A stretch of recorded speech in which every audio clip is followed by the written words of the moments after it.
Hi, this is Natalie Lander, voice of Kinsey, Tara Branford, Stargirl, and many others. You are listening to a W2Mnet podcast. You can visit W2Mnet.com for other podcasts about entertainment, video games, sports, and wrestling. We're back, and this time we actually have some real live football to talk about. Welcome everyone to the latest edition of Soccer to the Max. I am Eric Watkins, and naturally, even though I feel like we should be playing the theme song to the show The Americans right now, but licensing and lawsuits and ownership and yada yada yada. Anyways, I'm not here to have these isolated, semi-babbling thoughts to myself.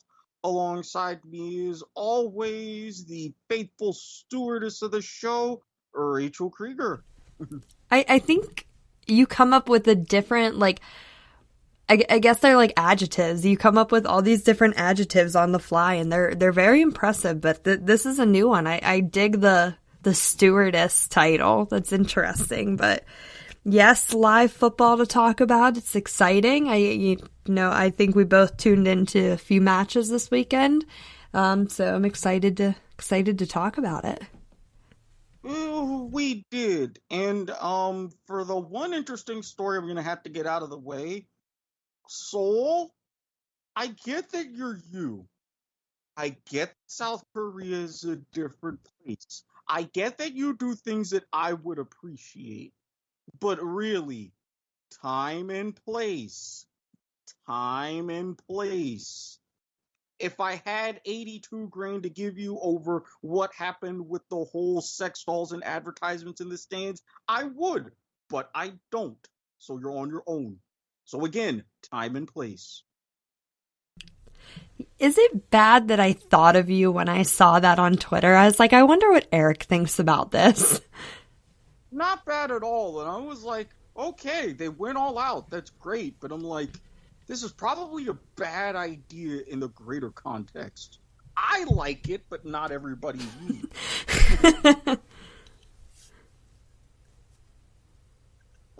But yes, as things are going on in the football world closer to the home front, yes, the empty stands, the cardboard cutouts haven't entirely arrived yet, but the Bundesliga is back. And yeah, the reason why I say with the theme song to the Americans is because we still have a nice little contingent playing over there in the Deutschland.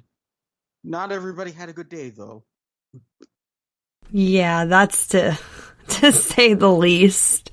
It was, there were injuries, there were draws, there were almost own goals. It was basically like, it was great that the Bundesliga was back, but yikes for the Americans. It's bad when the person who probably did the best this weekend lost 4-0 to Dortmund. So, yeah. Needless to say, it's going to, already with the transfer market being what it will be going into the next couple of windows and in the next year, it's interesting to see what MLS will do given these developments because, what's the phrase? Buy low, sell high? Yeah, definitely. And I know we'll get to it later, but it might be time for some to come on home. Definitely agreed. But let's start with those who were there. Dortmund, good day overall, even with some of their goal celebrations. Not a bad day not a good day for domestically here in the U.S. You had Gio Reyna, which in the starting 11, fantastic, until he got injured during warm-ups, and the injury is still a mystery, which that's a bit of a question mark in my mind. Yeah, I'm kind of interested to see, over the weekend if, Dortmund's going to say anything or, anything's going to be said on the broadcast. But, yeah, I mean, I was super excited. I kind of call Borussia Dortmund Borussia Mönchengladbach 2.0 because I feel like so many players have gone to Gladbach and then have gone to Dortmund. And, you know, I looked at their starting 11, Lucien Favre's starting 11, who coached at Mönchengladbach for a time. And I saw that Jadon Sancho and Torgan Hazard were on the bench and that Gio Reyna was starting. And I was like, that is pretty darn impressive that, you know, maybe Hazard wasn't 100%, you know, Jadon Sancho is kind of like, you know, he starts and then he sits, he starts and then he sits. So like, I was really excited, really impressed that he was starting, but then he got injured in warmups and then all of a sudden Hazard comes in and, you know, he has that goal and it's like, well, even when Gio Reyna comes back, you know, Hazard looked pretty good. So is he going to get that chance to start again? Is he going to come off the bench? But I mean, it's such a bummer for someone who has worked so hard to get to that point of being named into the starting 11 and getting super excited for it. And then just to see him get injured is so, it's just rough. And I hope it's nothing serious. The fact that Dortmund hasn't said anything makes me like fearful that it is something serious. But then on the other side, it makes me like, I don't know if cautious is the right word, but it makes me like cautiously optimistic that maybe it's, you know, nothing big so they don't feel the need to announce it. But I mean, a little transparency would be nice. I don't think that the Bundesliga has something like MLS and NWSL where you have to like give an injury report for the coming weeks or anything. I have no idea how that works over there, but it would be nice to kind of, you know, get that. I would assume there'd have to be something simply for all of the wagering aspects. You don't want anybody, you know, tipping the scales too much, and especially when you've had fresh instances of match-fixing accusations over in Spain, that's the last thing. So I'm sure within the next few days, Dortmund will say something, but there's also a bit of an opportunity with this, given when this happened. If this were a normal season, you would really be scared for Reyna because, again, Hazard was brilliant, and it would be a lot harder to crack the starting 11 or even be on the bench. But now, because of the congestion of matches when they're trying to get through, you've got deeper benches, which is great. You've got more sub opportunities, 5 instead of the normal 3, which is even better. So if this is a minor injury, it will be easier for Reyna to get back in and still maybe get a start by the end of the season. So let's just hope. Yeah, I get it's all about, you know, being cautiously optimistic. So I'm intrigued to see if and what Dortmund says. Well, for all the good that Dortmund will say in that match against Schalke, just that was just a large pile of no. Weston McKennie was sort of but then again, who wasn't? Yeah, that was a rough one. I mean, I felt bad for him because he was pretty much invisible for the first half. He kind of got into it in the second half, but just like, I don't know, it just was not their day. And everyone was saying, oh, this might be the match that, you know, Schalke is going to upset Dortmund. And then, you know, there was all this hype going into it. And then Dortmund just absolutely thrashed them. So not the best day for Weston McKennie, not a performance he's going to look back on and be happy about. But, you know, they still have plenty of season left. They're 8th on the table. So intrigued to see what they're going to do coming up. And hopefully we get better performances from Weston McKennie because I think he is a great player and I think he's severely underrated when it comes to, you know, all the hype that players get. I'm not saying that like Christian Pulisic doesn't deserve the hype and that Gio Reyna doesn't deserve the hype, but I think that Weston McKennie could get his fair share of hype because he's a very gritty player and I really, really like his attitude. Well, and not just that, but if you look at like, all of the majestic teams, Schalke, they're not really slouches, and they have a chance for a big bounce back match coming up. But if they're fighting up and getting closer to what I would still presume to be the European places, although with UEFA still being a mess with Champions League, stay tuned on that. Even if you creep close, get a little bit more recognition with the team, then I think you're going to see that hype come McKinney's way. Yeah, I think that, like, if Schalke, in like a hypothetical sense, even if it's just like Europa League, I think he could kind of get that, like, I don't know, I want to call it the Fabian Johnson treatment, because when Fabian Johnson was in Champions League, he kind of like shot off and had like his best season in the Bundesliga, and then with Champions League, I remember him scoring. So like, I feel like if Schalke could get there, I feel like Weston McKennie could really, really shine. Absolutely. And again, with this being the last preeminent stage over this year and next for the Europa League, even having that, and who knows, Schalke makes a run, they find themselves going into Champions League the following season. You never know with these types of things. Oh, now, okay, I've seen some messes. I even saw some of the chaos that the Eintracht was against Mönchengladbach, but own goals are never good. At the very least, last time I checked, that was still a thing. So, John Brooks for Wolfsburg, just what happened? Just what happened? That is a great question. I don't know, like, I personally don't think Wolfsburg is a great fit for him. I could see him, like, staying in the Bundesliga, but I could see him being with, like, a different team, like maybe Leipzig or even Schalke or Hoffenheim. But, like, I just don't think that Wolfsburg is the best fit for him. Like, I would love to see him. I am so sorry, that is my dogs.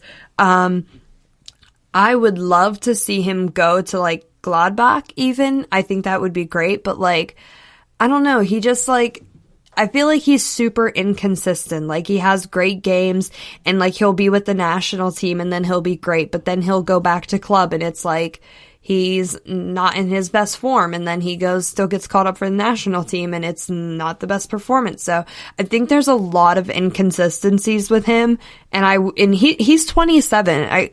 I think he's 27. I'm 99.9% sure about that.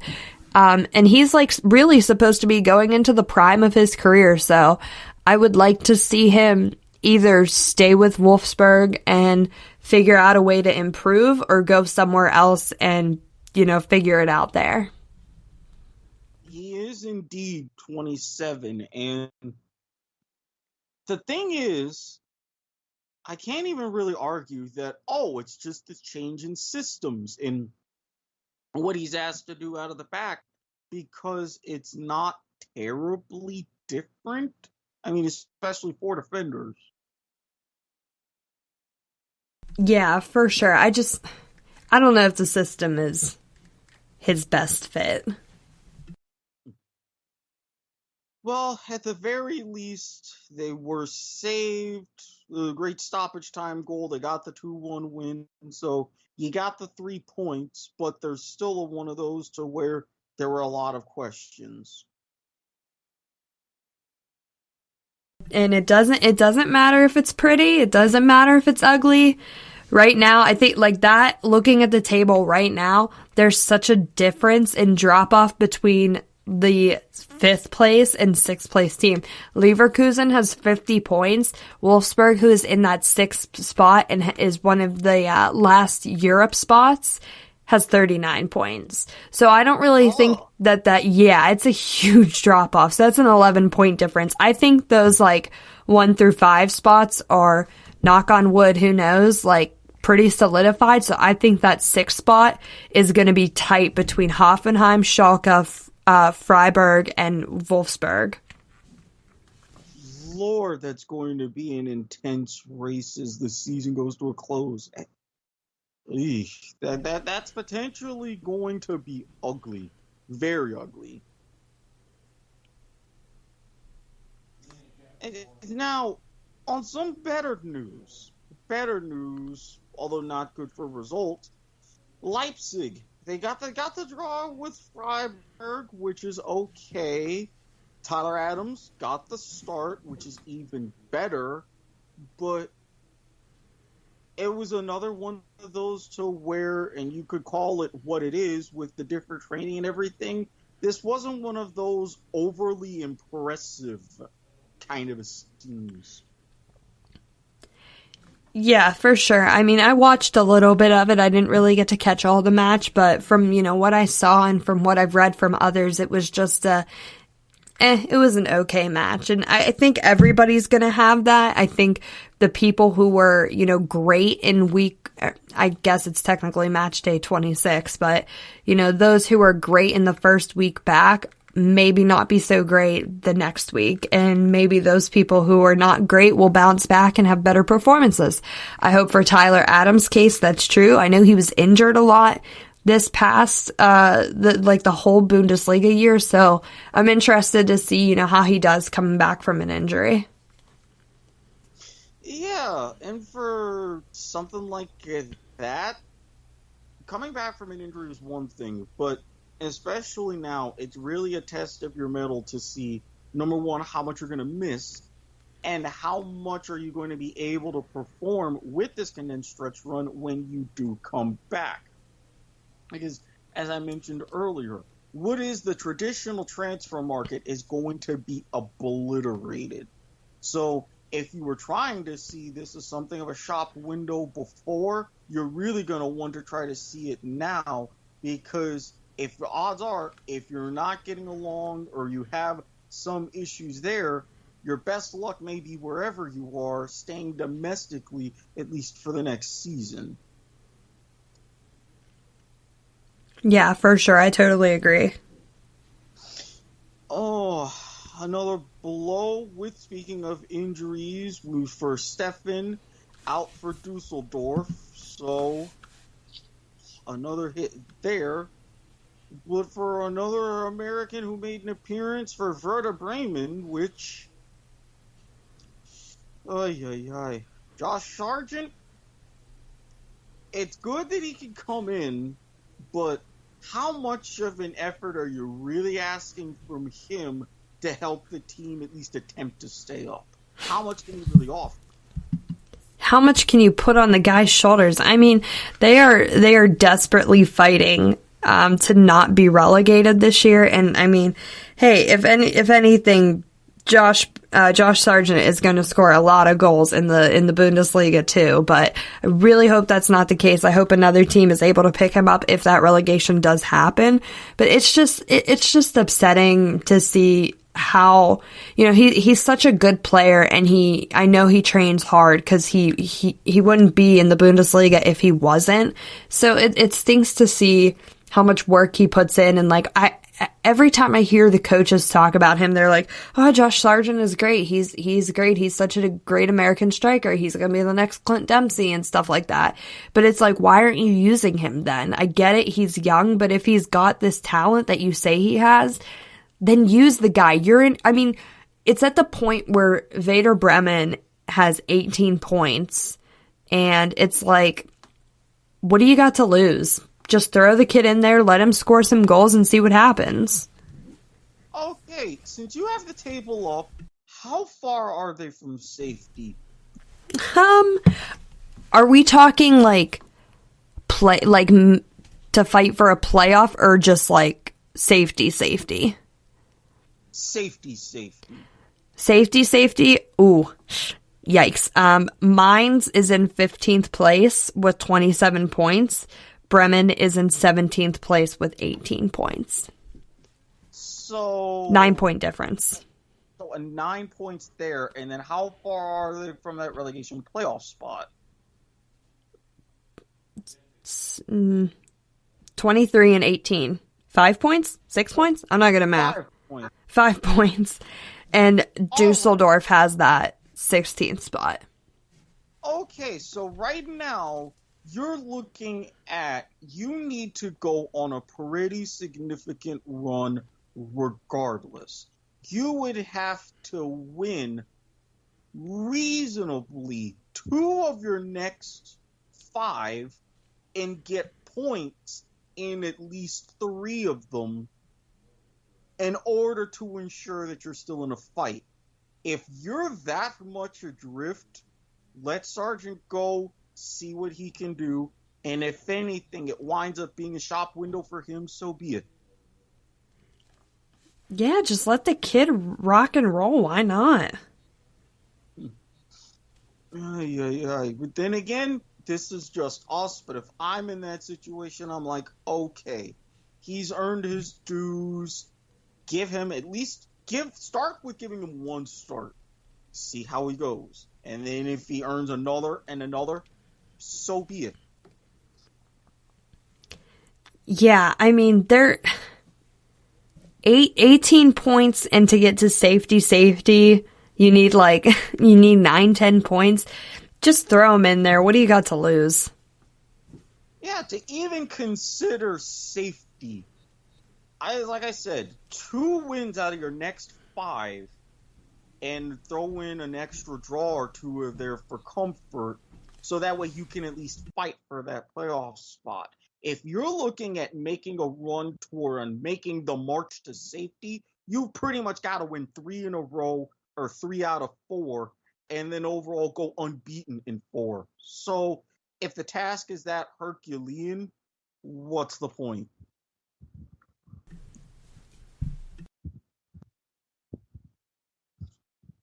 So for all the talk of the Americans that are still in the Bundesliga in some form, we could have a few on the outs. And I can already tell I'm going to have to blame Ben for something. I feel it in my heart. You saw DC United in here on the sheet, and you just rubbed your hands together. It's like DC United, and we will get to him with Bobby Wood. There might be a minor rant. Stay tuned. Depends on how I feel. But, Ben, I'm watching you. Flat out now. I missed it. All right. So, starting with the player, though, that is still in your heart, Fabian Johnson. 6 appearances over the course of a season. That's not good no matter what league you're talking about. Yeah. Now, the thing is with him with this, he's in a unique situation. He could come to MLS. But for someone of his caliber, would he fall under the trap of, oh, well, now even Americans are looking at MLS as a retirement league? That would not be a good sign internationally. Yeah, I think. Okay, give me a minute to process all this because of I have a legitimate fandom for Fabian Johnson. He was my favorite player in the 2014 World Cup. I have a signed jersey from him. My friend who lives in Germany surprised me for my birthday, I think 2 years ago now, with a signed picture from him, and he signed my name and everything, so that was super cool. So I have a very fondness in my heart for him, and I think he's a great player. He seems like a great person, not a troublemaker at all, and he is always plagued with injuries. The story of Fabian Johnson's life is injuries, and usually it's with his legs or his calf or something, but recently it's been with his back and stuff like that. So that kind of makes me a little anxious, I guess, about how he's gonna do his career going forward. A back injury could be just pulling a muscle. It could be something that needs surgery. It could be something that one wrong hit and you're in a wheelchair for the rest of your life. Something like that. So I think that, his injuries are really like the story of his life is these injuries. They plague him. In the 2014 World Cup, he went down in that game against Portugal with an injury, and DeAndre Yedlin came in, and everybody knew who he was because of that. He every time he's on a run and has these awesome games and scores these goals and everything, he somehow gets injured. And it's just, I compare him and Aaron Johansson a lot because they both are super, I hate to say the word injury prone because it's not their fault. I know like they're training hard and they're working with medical staffs to get things right, but they are injury prone and it stinks. And, his contract is expiring at the end of the summer.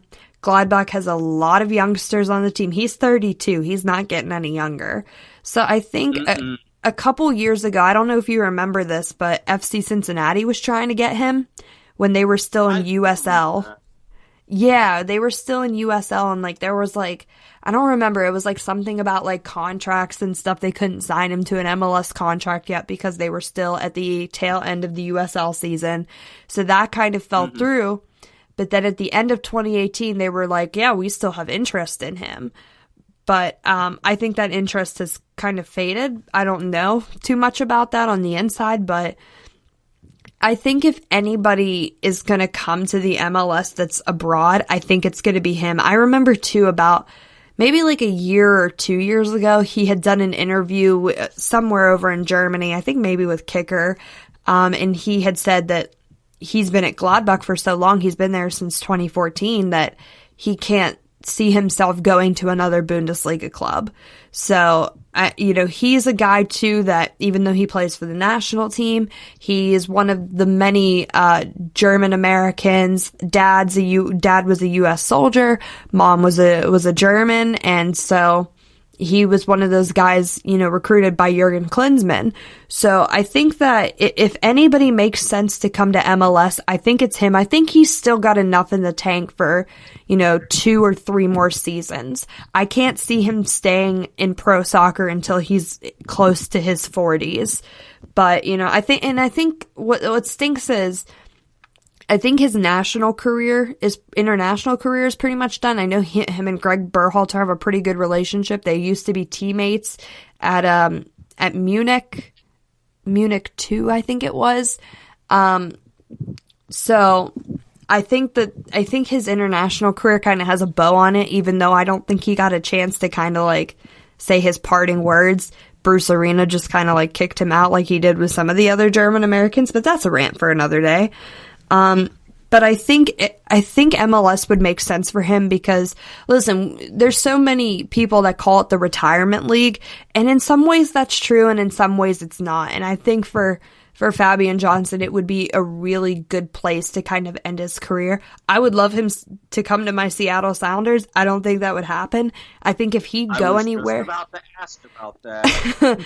I would love for him to come to the Sounders. I think he would be a good fit though in like Toronto or like Orlando or Miami or something like that. I wouldn't mind him coming to Orlando, but I would want to know what the back issue is first. Yeah. I'm already on pins and needles during some matches as is. I don't want another reason to try to bite my hand off.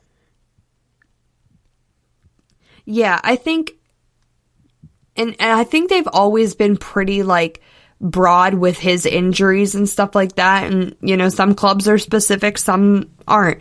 But, to come back from the long break, so to say, and not see, I follow Gladbach on Twitter because I've been a fan of them since Michael Bradley was there. And there was like no sign of him in trainings at all. And I'm like, oh my gosh, is he injured again? Like, I feel so bad for him because it's not his fault, but I'm very curious to what injuries are plaguing him before. And I think MLS teams are going to be asking him those questions too. Like, what injuries are bothering you? What needs to be done? Do you need surgery? Is this we can fix this at the end of my career, or we need to fix this now type of deal? Yeah, because if it's something where it's like, okay, we need to fix it now, go ahead, fix it now. See if you can play again, number one. or if it's something that it can go ahead and try to fight through it. And honestly, who knows? I think if he comes back to MLS, I don't know what the whole status of the Nations League is, how that's going to wrap up with the pandemic.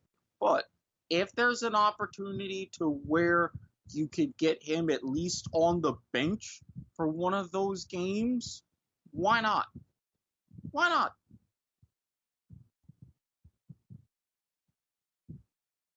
It hurts my heart so much that he's not with the national, that he never really got a chance to kind of wrap up the national team. So maybe it'll happen. Yeah, I think that would be a perfect way to go out, have one of those, celebrate, one potential last trophy for the national team, and then just say goodbye. I know with Greg, he's your mate. I know you've got it in your heart. I know you're not Bruce. Putting that out there.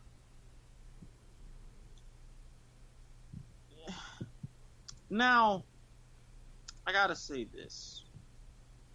Ben, I need to have a little bit of a meeting of the minds with you. You know how United's been doing the past couple of years. Defensively things have been all right, but there hasn't been a whole lot of goals going in the back of the net for us. You got a guy like Bobby Wood, a proven scorer, especially with the kind of formations that you like to run. Very good presence up front. Ben, why couldn't you get this done? Why you just gotta go and tease and flirt and do all of this, and then I go home empty-handed and walking funny because I'm sore? Why do you do this to me? Have you learned nothing? He just wanted to hear a Ben rant. He got so used to them, and then we were off the air for a while, and now he doesn't know what to do. He needs his rant. But I was trying to be nice. I was trying to think, you know what? Times are different. This season's going to be different. If it happens, maybe something will go on. Maybe I can give him a break. Maybe he's finally listened. Maybe he's come to his senses. But no. I can't win sometimes. Oh, Ben. I just did. And at least FC Cincinnati, you tried. Pretty recently. You failed, but you still tried. You went through, and it's like, hey, here's an actual thing that's tangible that we will present to you. Could you even do that, Ben? Could you even get the paper and hand him the pen and have him look at it? And I think it's so funny that FC Cincinnati is going for all of these, international players and all these guys that are based in Germany, because no offense, if I'm international and I was once a really big deal for the national team and stuff, and I look at Cincinnati and I look just at all the chaos. They had a coach fired for using, racial slurs and stuff. Bobby Wood is, I think he's Japanese and African American, and Fabian Johnson is white and African American. I wouldn't want to go to Cincinnati. There's so much chaos and turmoil that it's when they came into MLS, there was all this hype, and now it's just they need so much help. I swear, if we're talking professional teams from the state of Ohio, I can think of only a couple of examples to where they've pretty much gotten it right. One of them being Columbus, and then whenever LeBron's around, the Cleveland Cavaliers, they know what they're doing. But you couldn't have him forever, so what does that tell you? And yes, before your fans get on me, I know the Cleveland Monsters won the Calder Cup, all well and good, but you're still the AHL, okay? So just settle down. I see you, but you ain't big time. So there.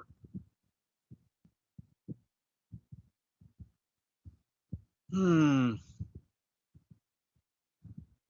I don't think I'll ever be able to understand some things. This is the curse of my fandom. Perpetual just questions and face palming. Be glad you're not in my situation, Rachel.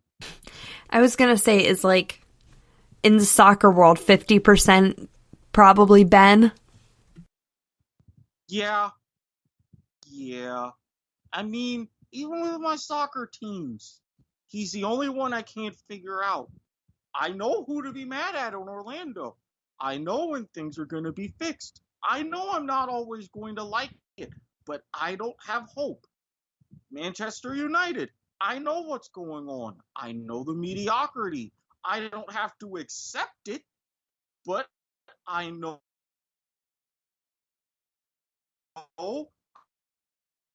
I have to have hope for everything is good. Everything is great. And then all of a sudden, right when I'm on the precipice, I'm just snatched away. I don't understand it. Either you need to. I'm kind of scared to say you need to start picking better teams, because if you bring this curse to the Sounders, I don't know if this podcast or our relationship will survive. No. I could not feasibly. No. I couldn't do that to you. Things are all well and good, not to mention Drew Carey has had problems of his own the past year. He doesn't need me waltzing around in lime green, coming in and risking anything. So you're fine. And it's weird because during all this time, I got to see the reminders of the greatness when they showed the for the greatest games, that 96 MLS Cup final. The rain, the cold, the miserable wet, but the epic comeback to win in extra time, and I'm like, it seems so long ago. And even farther away now.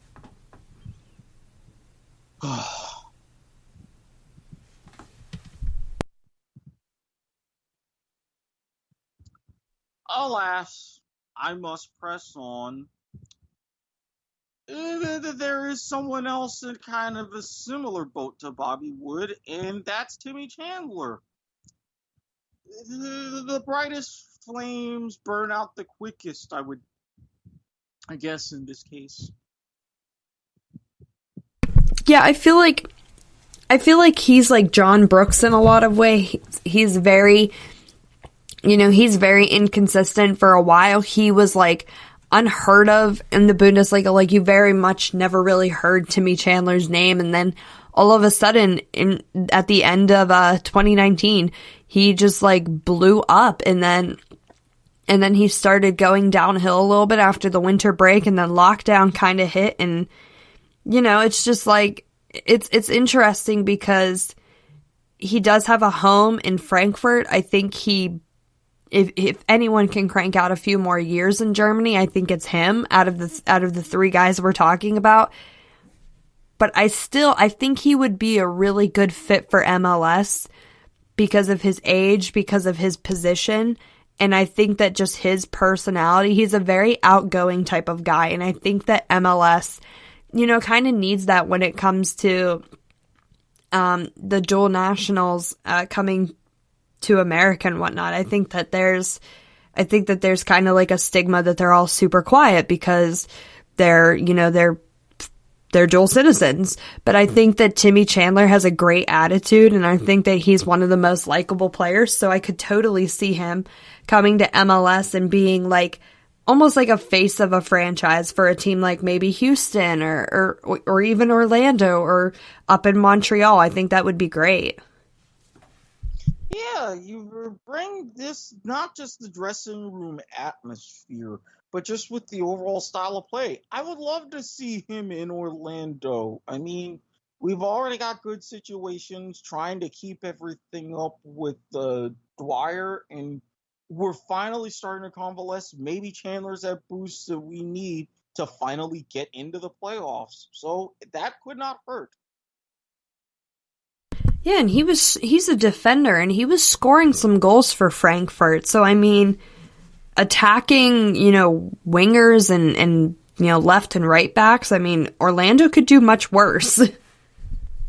Exactly. I mean, if you're going to have anything, especially, why not, instead of having a flat back four, which gets exposed a lot, have him in as a wing back and really push things and force the issue up whatever side of the pitch you have him on. I like that. Then maybe get more feeders into the midfield, and who knows? I think you're coming up with ideas. This is, again, this is what's happened to me in the quarantine. Aside from weird adventures that has me rewatching game shows that aired in 1974 at 3 in the morning, this is another side effect of that.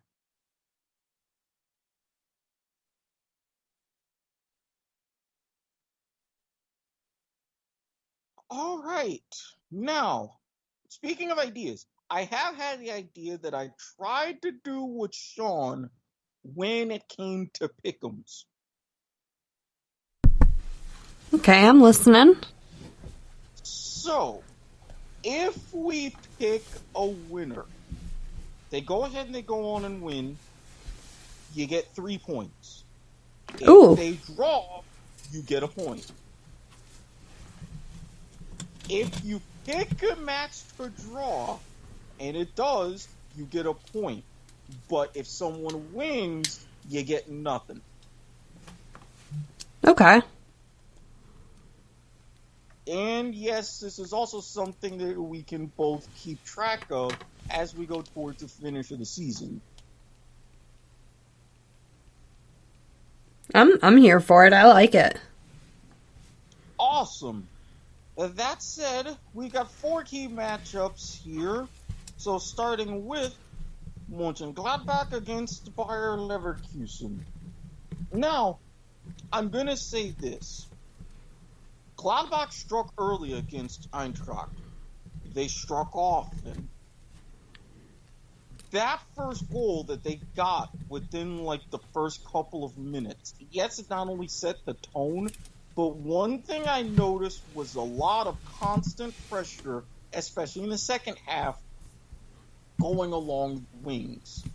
Granted, it didn't always work in the final third, and that's why the match was only 3-1 when it easily could have been 4-5. Even though Leverkusen is in a better position, I think with that sort of wing play, I think Gladbach can take this one again, make it 2 in a row. My heart leaps for your pick for Gladbach. I'm 100% on board with you. I'm picking Gladbach for multiple reasons. I like their strikers a lot, and I like the people that they've been using in their starting lineups.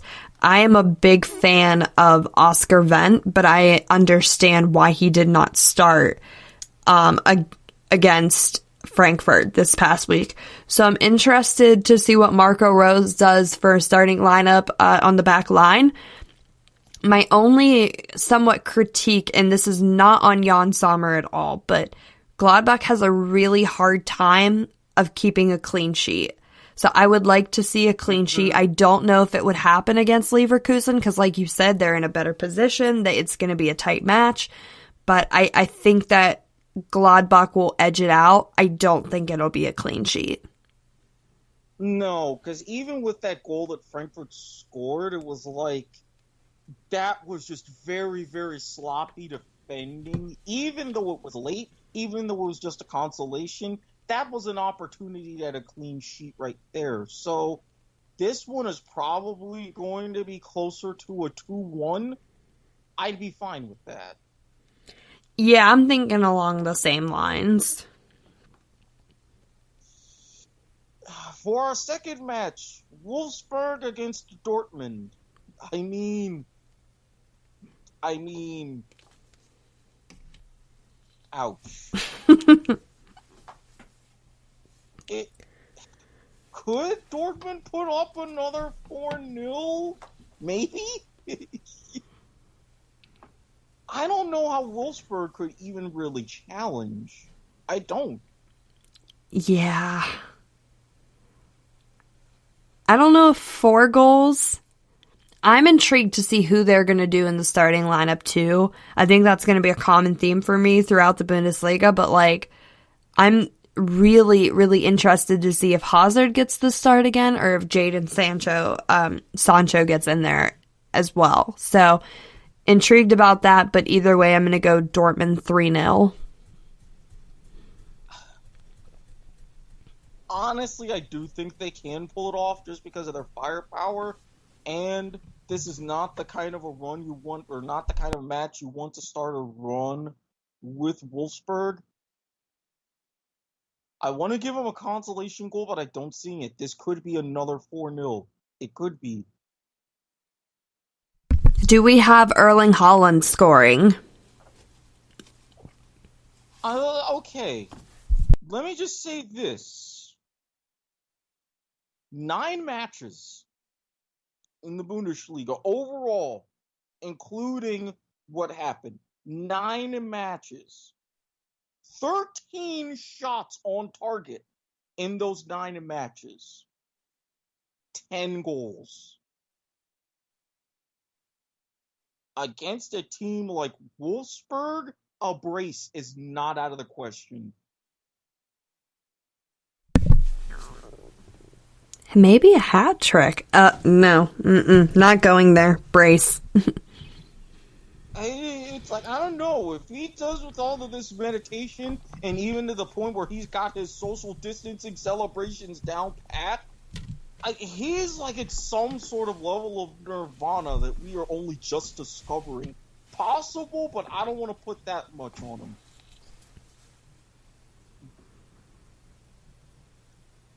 Oh, from one ugly match potentially to another one. Bayern and Frankfurt. Yikes. Okay, Bayern isn't Bayern. Not entirely this season. Maybe they'll be a little bit rusty. But after the performance that I saw against Gladbach, I mean, they might get another late one. I can see that, but Bayern 3-1, maybe 4-1. Oh, that was just way too disorganized. And yeah, if Bayern does the same thing and scores early, I think Frankfurt will just shut down.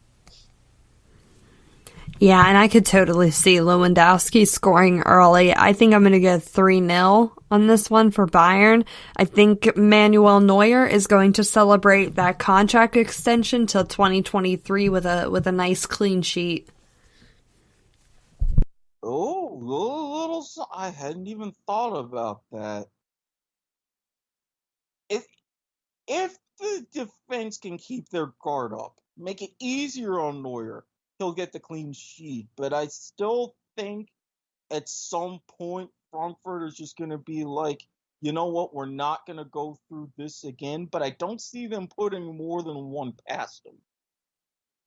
Yeah, I think Bayern has like those kind of mental lapses on defense every once in a while, so I could totally see that happening. And for our final pick'em, Köln, Düsseldorf.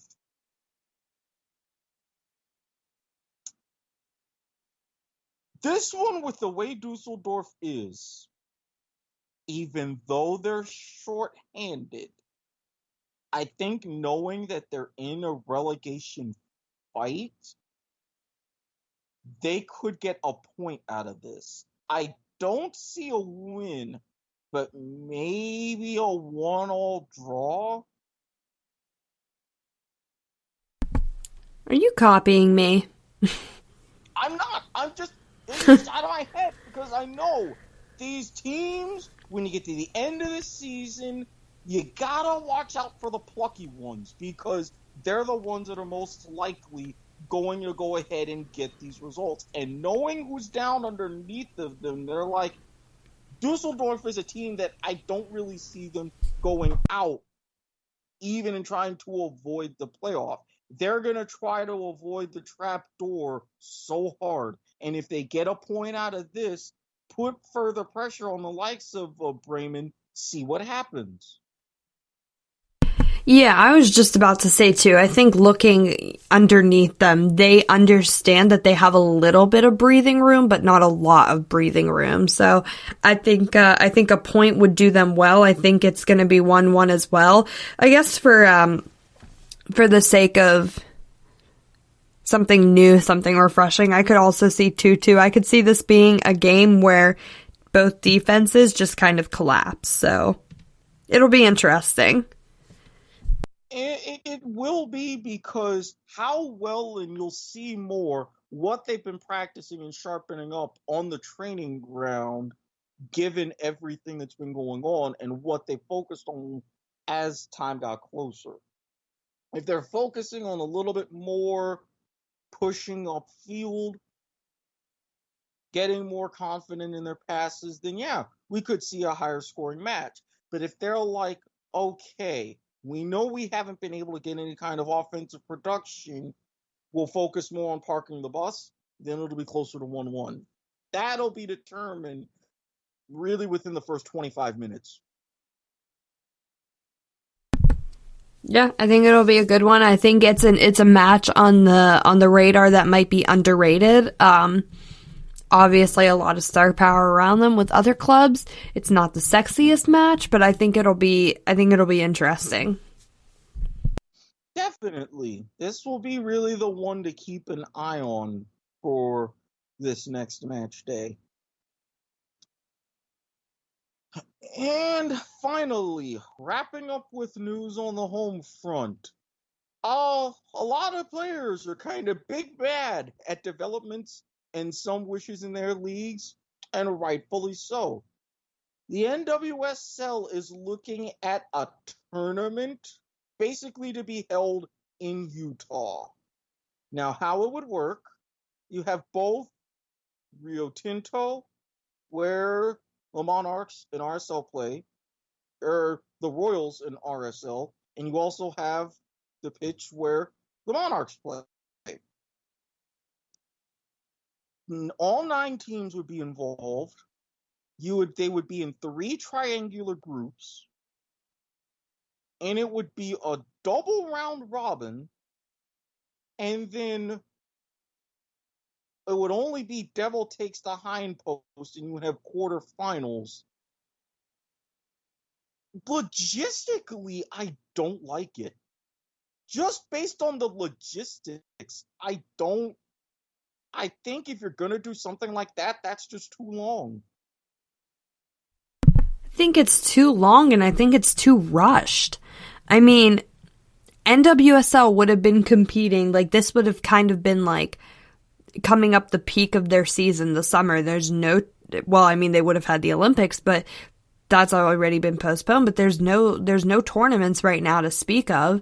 So like this kind of would have been the peak moment. Yeah, I get that, but like I think it's asking a lot, and we'll get into this too when we talk about MLS, but I think it's a lot to tell all of these players to pack up and move somewhere for a month away from your families. And, you know, I think this is on both a male and female front. You know, these players aren't just leaving like their spouses and stuff. They're leaving kids. And like for women in particular who have maybe younger kids, they have, you know, maybe they breastfeed, maybe they do something like that, and they need to be with their kids. So I think that is asking a lot for players to just pick up and move and stay in a hotel for a month. I just don't see it working. I don't think it's a great idea. Of course, the owners are going to be happy about it and give it the green light because they're making money in some way or form. I guess there has also been some talks of maybe having a couple fans there. I can't see that happening at all. If the Bundesliga is in closed doors, then we need to be in closed doors too here in America. But I just think that it's so rushed right now. Like there are bigger things than sports especially right now. And I think that this is kind of like a last minute thrown together plan by the NWSL. I'm not a fan of it. I know like other, journalists, that people I work with and I write with, they're not too thrilled about it. There's probably going to be some super strict media guidelines that, like, if it does happen, it's going to be lightly covered because nobody's going to be allowed to be there. But it seems like someone just threw this into just like a generator and was like, here's a bunch of word salad and here's a giant mess and let's try to make it into a tournament. I don't like it. I mean, first of all, looking at starting from a logistical example, you're going to have well over 100 players just for the players for the 9 teams. You've got to figure out how you're going to house and isolate them so they can easily get to the proper stadia. Then you've got the staff. You've got your coaches. How many media are you going to allow?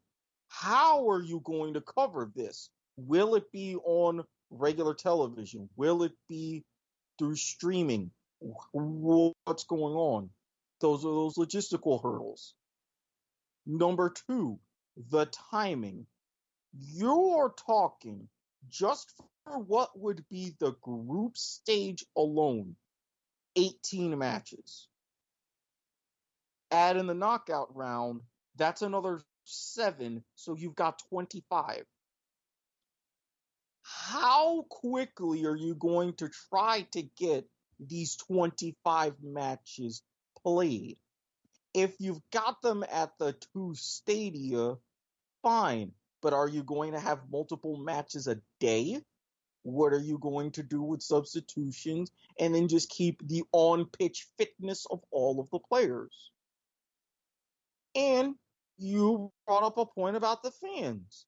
Okay, Utah has a low number of cases. Great. Are you going to operate the stadiums at what? 10% capacity? 15% capacity? How are you going to be able to organize that? This is incredibly unnecessary. I get trying to get some sort of a quote-unquote preseason cup, but this is not how you do it. I think there are so many questions, and this is going to go the same way for MLS. I think that there is going to be a lot of questions, and I think that owners need to sit down and not think about money for a second and think about these questions and if they can get answered, and if they can't, don't have it. Exactly, because the money's not going to come in like you're anticipating. It's just not. You can do all kinds of manipulations with TV contracts, but with a lot of these clubs, let's face it, game day revenue, people buying the merch, buying the tickets, buying the concessions, you're not going to have that regardless. We as a country are not ready to even consider putting on something like that. Now, to Don's credit, and I'm sure he probably did not do this by himself, I can guarantee that. The MLS All-Star game against the All-Stars from Liga MX canceled. It will still be against Liga MX. It will still be in Bank of California Stadium, home of LAFC, but all of this will be for 2021. I understand that entirely. The League's Cup also canceled. With what's going on in Mexico, with them playing matches behind closed doors and suspending, they're not in a position to really get back. I fully get that. As is, CONCACAF Champions League is still going to be a mess. And I would really hope that's revamped in some form or fashion fully going into the next season and future seasons. The Campeones Cup, that's also canceled. I wonder how they're going to do that for next season because of the format of the cup. They may try to do something between seasons or approaching next season, similar to how Liga does, I'd be okay with that as well. So there's some good decisions being made, but there's the overarching question, especially with the news of Orlando, and that's come up. Now what? Again, so many questions, very little answers. I'm intrigued to your point about like rescheduling and getting everything on the calendar. Like, does that mean we're going to have 2 MLS All-Star games next year? Does it, like, what does all of this mean? It's just kind of like, I don't know. It's just, there's so many questions that I have and there's so little answers. And I just don't think, and this will go for MLS and NWSL, I don't think shuffling all of these teams, picking them up and moving all of these players to one city and one state is the answer. We're not like Germany. We're a big country, and I get that. But, I mean, we also aren't like Germany too, where they have slowed down the coronavirus, and that's the reason why they're allowed to play soccer again. We're not quite, I don't think we're quite there yet. I think everything is being a little too rushed, and I would love for the NWSL and MLS to come back. I would, but like, I just think there's too many safety issues. Exactly. Too many safety issues, too many health risks. And another thing why we're not Germany, we have way more teams. I mean, I understand. Yes. Ein Bundesliga has 18, but we're steadily creeping up towards 30. The logistics alone. Yes, you have a big complex like the wide world of sports where you have multiple pitches, but that's only part of the solution. Like I was saying with NWSL, the players alone is going to enumerate over 100. Then you have coaches, staff, media, and everything. With MLS, you're talking closer to 400 and a more tightly packed together. I don't see that happening. I really don't.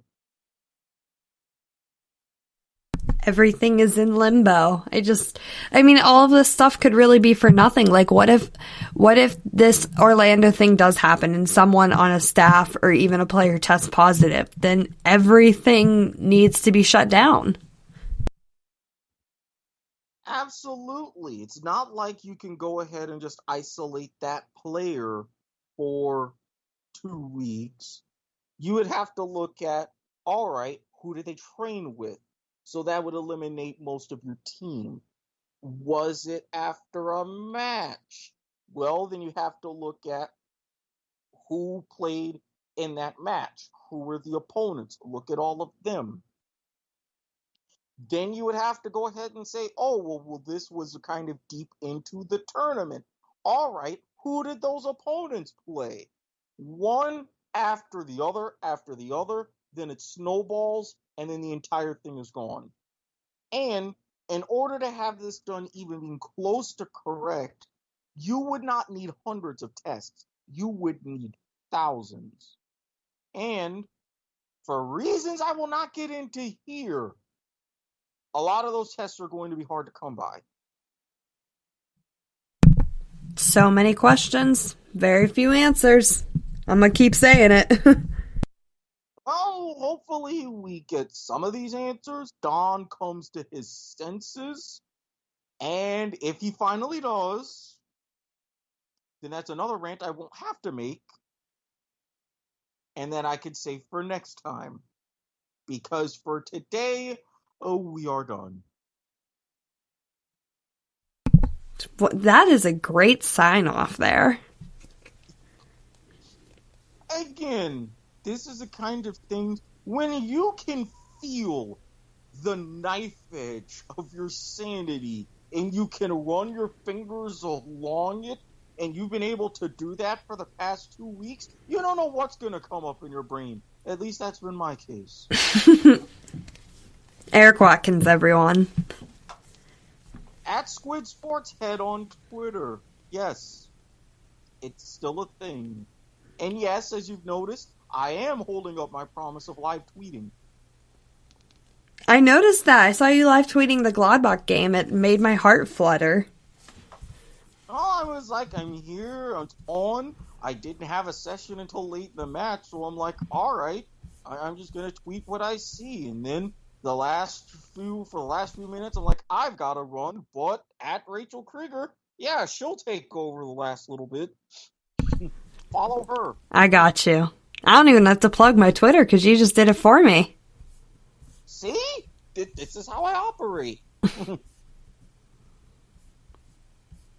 So, until next time, again, we will hope to have answers, and if not, there's always Germany.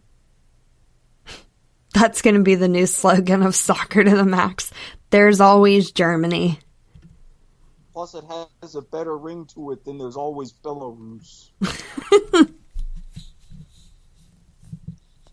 Everyone, peace!